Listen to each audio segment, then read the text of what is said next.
J'aimerais commencer avec une actualité positive. Je vous promets que j'aimerais commencer avec quelque chose qui va bien en France. Mais malheureusement, c'est une situation inquiétante, dramatique. À Nice, la guerre liée au trafic de drogue dans l'une des plus grandes villes du pays, à savoir Nice.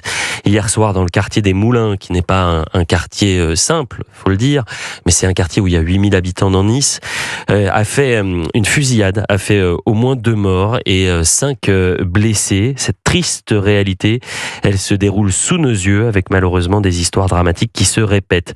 Je voudrais qu'on ait tous les éléments de l'enquête avec Félix Perola et Charlotte Gorzala, et on sera en direct avec Bruno Bartosetti, secrétaire national chargé de la zone sud pour Unité, qui connaît parfaitement Nice. C'est dans ce quartier sensible de Nice qu'a eu lieu la fusillade. Christian Estrosi s'est rendu sur place et dénonce des règlements de compte sur fond de narcobanditisme. Nous sommes sur un règlement de compte de toute évidence dont l'origine est le narcobanditisme. Nous sommes sur un territoire qui pourrait être un territoire perdu de la République et je ne l'accepterai pas dans ma ville. Un quartier déjà connu pour de violents règlements de compte. Je vous rappelle, il y a un peu plus d'1 an de cela, ces 7 pauvres membres d'une famille comorienne étaient décédés dans cette même cité des Moulins. Depuis, nous n'avons cessé d'avoir régulièrement des règlements de compte, même s'ils n'étaient pas de la même ampleur. Le préfet a annoncé dès ce samedi le déploiement de renforts pour assurer le retour à la sécurité dans le quartier. Et je vous propose d'écouter Laurent Martin de Frémont, responsable syndical, qui a poussé un coup de gueule après ce nouveau drame en disant « à un moment donné, il va falloir cesser ce Far West ». On dénombre 2 personnes décédées, 3 personnes blessées en urgence absolue et 2 personnes plus légèrement blessées. Le bilan est extrêmement lourd. Il est temps de faire cesser une scène de Far West. Pardonnez-moi, mais c'est le Far West actuellement et il va falloir que ça cesse. Comment ? Eh bien, on réclame de manière très très forte, vigoureuse, de manière véhémente, parce qu'il y a lieu aujourd'hui des effectifs. Il faut mettre des flics sur le terrain, il faut mettre des flics dans les services d'enquête, il faut absolument que tout ceci cesse. Et je rappelle le bilan, il est de 2 morts et de 5 blessés. Bonjour Bruno Bartosetti. Oui, bonjour. Merci d'être en direct avec nous pour Elliott Deval et vous sur Europe 1. Vous connaissez parfaitement la zone, vous alertez depuis des années et ce matin on est contraint de commencer cette émission par ce drame, par cette nouvelle fusillade avec une scène de crime qui nous rappelle ce qu'on peut voir en Amérique latine, en Amérique centrale, mais là ça se passe à Nice. Alors souvent les journalistes parlent d'une enclave en parlant du quartier des Moulins, ils se mettent le doigt dans l'œil, c'est un quartier sensible, c'est certain, mais on est vraiment dans la ville et c'est pas un quartier très loin du centre niçois. La question qu'on se pose ce matin, c'est de quoi ce drame est-il le nom, Bruno Bartosetti ? Oui, comme vous le soulignez, c'est vrai que la comparaison, on peut la faire avec l'Amérique latine.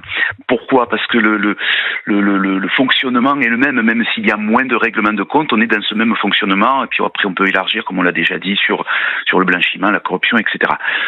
Pour revenir à cette fusillade, qui n'est pas isolée, parce que ce n'est pas la première fois, que ce soit en zone sud ou à Nice, régulièrement, nous avons des règlements de compte. Et aujourd'hui, force est de constater que malgré le travail des policiers, eh bien, l'insécurité est présente sur le terrain. Alors, bien sûr qu'il faut des flics sur le terrain pour sécuriser la population. Je rappelle quand même qu'en France, vous avez autant de policiers qu'il y a 25 ans. Et on n'est pas dans la même délinquance. Maintenant, c'est régulier le nombre de morts, de règlements de compte que l'on dénombre sur Nice ou ailleurs, ou Marseille, ou sur la zone sud. Donc, il faut une vraie volonté politique. Sinon, on se fait bouffer, on se fait dépasser. C'est ce qui se passe actuellement. J'entends M. Estrosi quand il dit « je ne tolérerai pas ce qui se passe aujourd'hui à Nice ». Mais ça fait longtemps qu'il le dit. Et il n'en est pas le responsable. Donc ça veut dire qu'il faut aujourd'hui réagir très très sérieusement en France. J'avais Mathieu Vallet, porte-parole du Rassemblement national, député européen, qui est un ancien responsable syndical de police. Il connaît lui aussi le terrain. Il a pu échanger avec certains policiers cette semaine du côté de Nice qui disaient « mais attendez, les trafiquants dans ce quartier-là, on peut les arrêter 5, 6, 7 fois. On les voit ressortir à chaque fois. Lui, il a pointé le laxisme judiciaire, c'est-à-dire que le bleu fait le travail sur le terrain, mais si vous les mettez pas en prison, ça ne fait que se répandre en quelque sorte, comme un cancer qui se métastase. La sanction, effectivement, doit être immédiate. Ça, c'est la première chose à retenir. Et malheureusement, il y a cette attente insupportable. Et le jeune de 14-15 ans qui est pris dans l'étau de gré ou de force, j'insiste là-dessus, dans l'étau des réseaux de stupéfiants, un petit peu comme le fonctionnement de la prostitution, eh bien, il n'a que ce repère-là, la rue.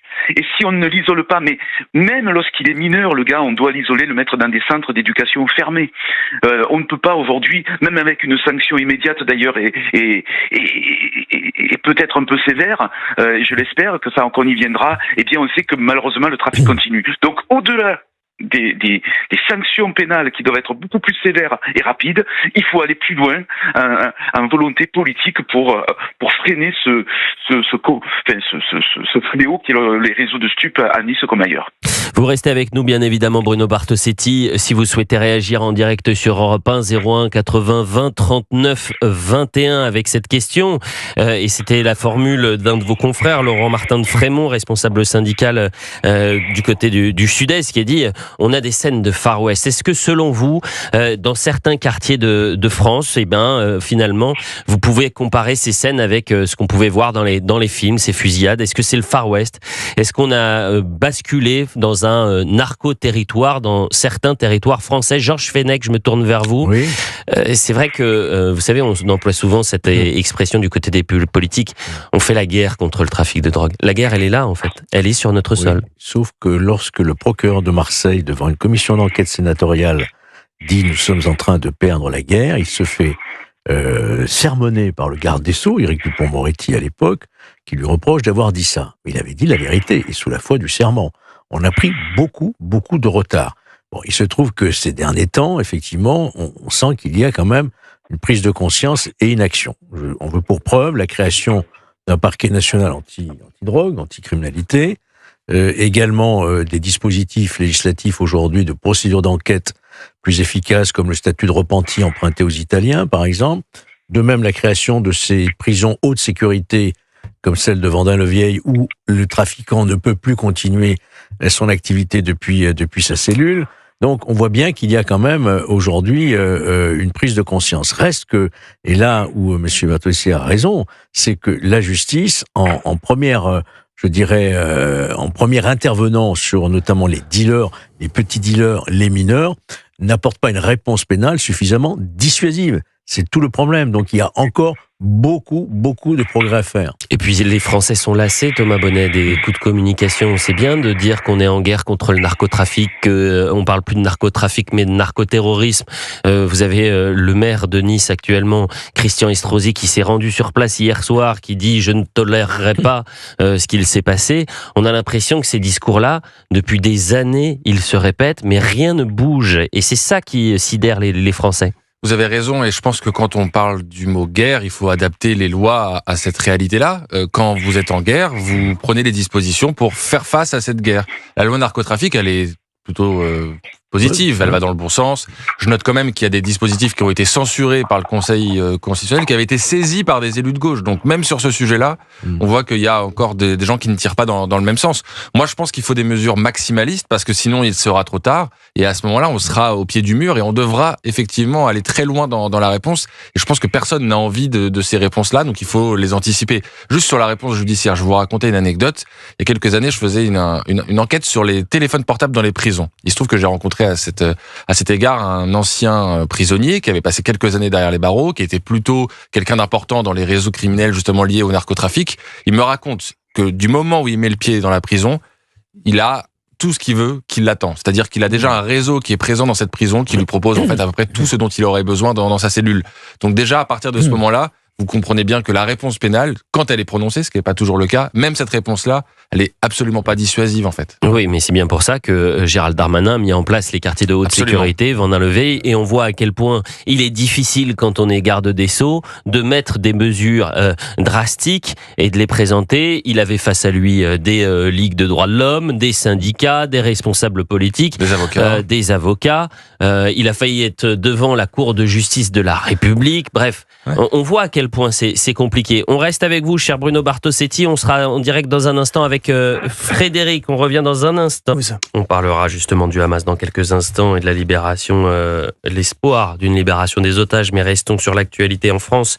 Actualité dramatique après cette fusillade faisant 2 morts et 5 blessés.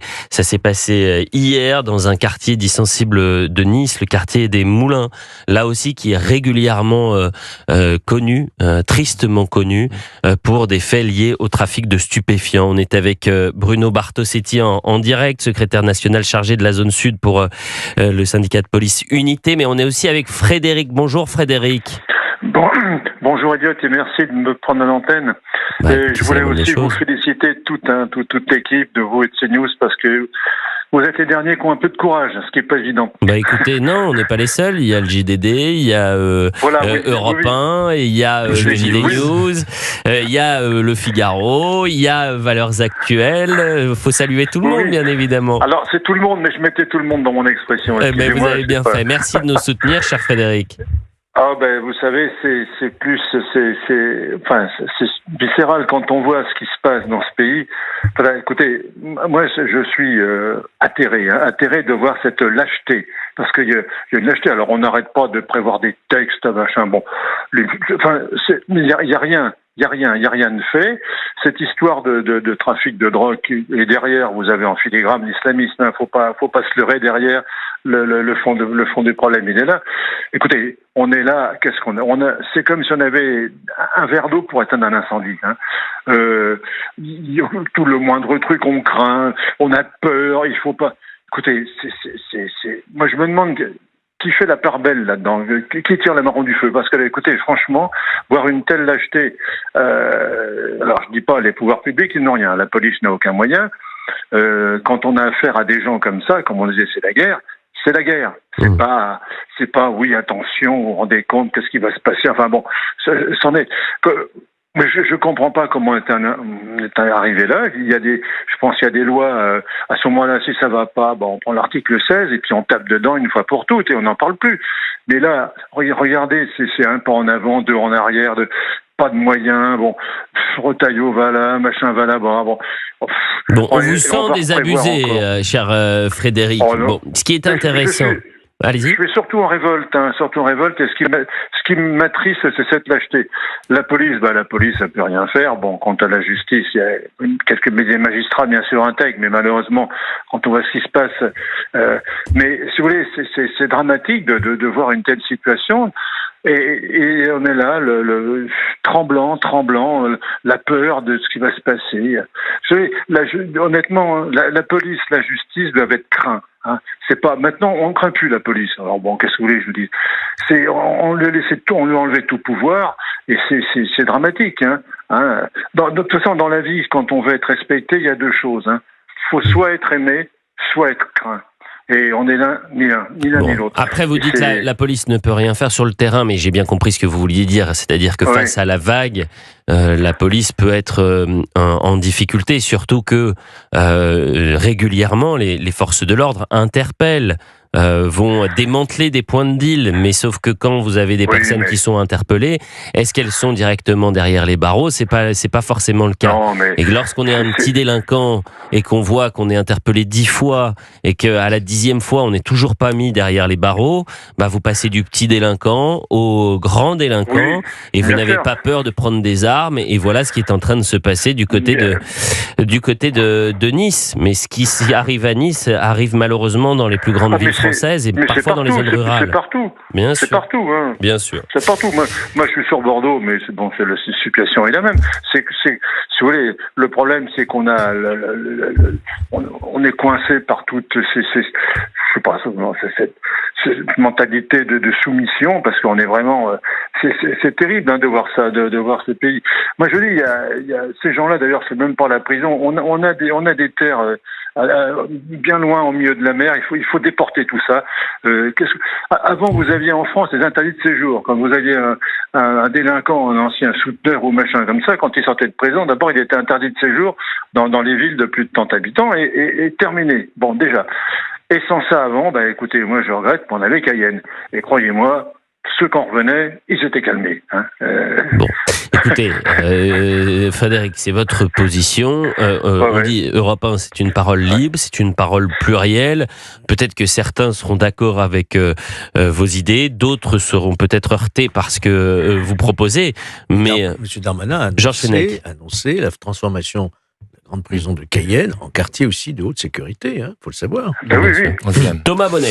On disait que c'était partout. 70... Merci Frédéric, merci cher Frédéric. C'est moi qui vous remercie, c'est moi. Selon les chiffres officiels des autorités françaises, 79% des communes du territoire sont concernées aujourd'hui par le trafic de stupéfiants. Donc effectivement, oui, on peut le dire, c'est partout.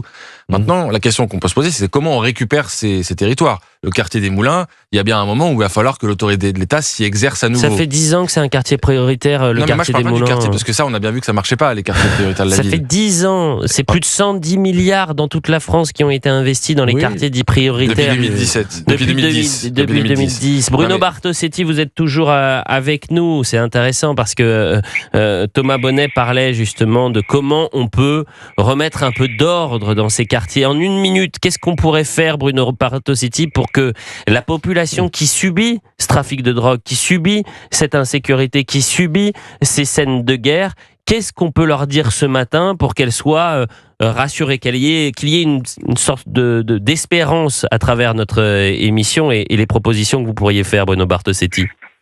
Oui, vu que vous m'accordez une minute, je vais essayer de faire au mieux.